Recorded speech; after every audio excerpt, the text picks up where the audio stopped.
Now at this point, let's take up the last question. So we are given that a car starts from rest and accelerates uniformly at the rate of 5 meters per second squared. We are asked to calculate the magnitude of its velocity after moving through 100 meters.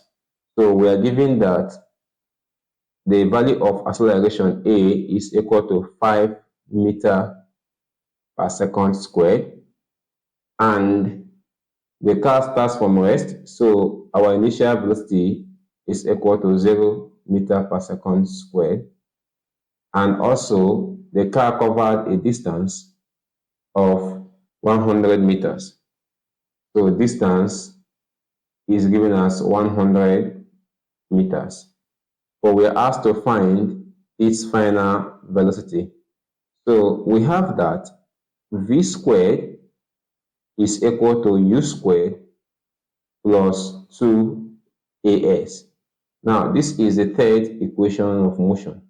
So we have the value of a, and also we have the value of the distance, which is 100 meters. And we are told that the car starts from rest.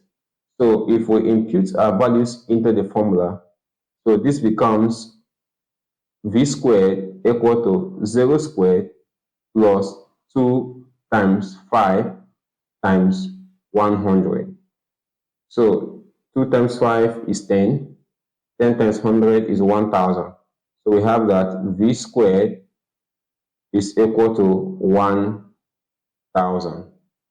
So to obtain the value of v, we can take the root of both sides. So v is equal to root of 1000.